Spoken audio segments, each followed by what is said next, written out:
İyi günler değerli seyircilerimiz.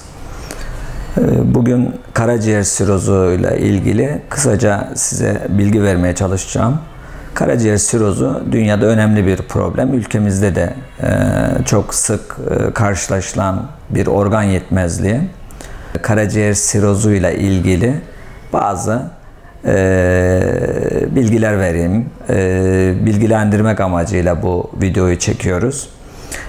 Karaciğer sirozu bilindiği gibi yıllardır süren bir süreçte gelişen bir organ yetmezliği. Karaciğer sonuçta vücudun ana fabrikalarından bir tanesi. Birçok probleme neden oluyor hastalarda. İşte karında su toplaması, hastayı komaya sokabiliyor, uykuya meyil artabiliyor, böbrekleri bozabiliyor. Yine özellikle kanamalara neden olabiliyor. Onun için bu tür komplikasyonları azaltmak için hem bazen diyetinde, yediğinde, yaşam tarzında bazı değişiklikler yapıyoruz. Öncelikle karaciğer sirozu karında su toplar. Onun için biz bu hastalarda birazcık tuz önceden çok sıkı kısıtlanıyordu. Ama genel olarak eğer ilaçla kontrol altına alınamayan bir karında sıvı varsa mutlaka tuz alınımını azaltmamız gerekiyor. Neredeyse sıfıra yakın bir tuz önermekteyiz. Ama genellikle hastalarda biz ilaçla kontrol altına alabildiğimiz durumlarda yaşam tarzını kalitesini çok bozmamak adına tuzu tamamen sıfıra yakın değil ama tadımlık tuz dediğimiz şekilde kullanabilmektedirler. Tabii beslenmeye de ne dikkat etmeliyiz? Önceden çok sıkı, çok komaya giren hastalarda proteini çok sıkı yine yasaklanma durumuna et çok yememesi öneriliyordu.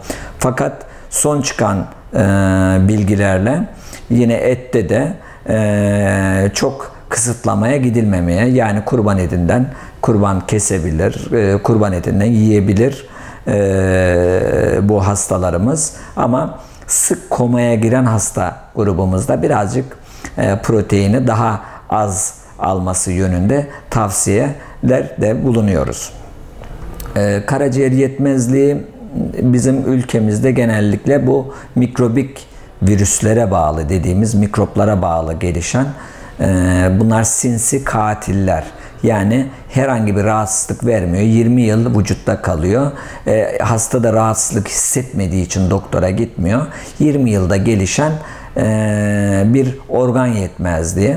Bu organ yetmezliği tesadüfen de genellikle tanı konulabiliyor veya karnı şişmeye başlıyor veya bir kanama geçirebiliyor bu hastalar veya hastalar son günlerde uykuya meyil gelişebiliyor bu hastalarda. Bu tür komplikasyonların ortaya çıkmasıyla tanı konulabiliyor.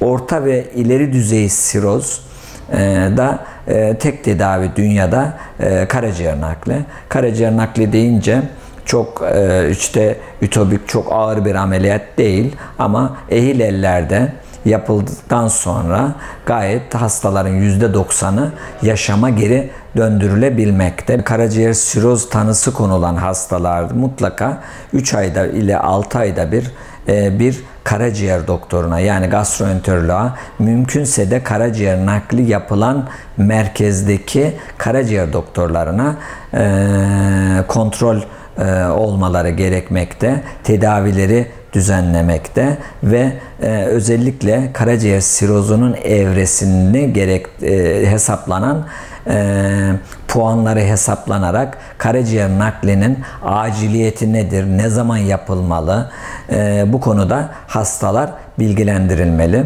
Yine sorularınız varsa bize mesajla sorarsanız yine biz bu soruların cevaplarını daha ayrıntılı şekilde videolarla size ulaştırmaya çalışırız.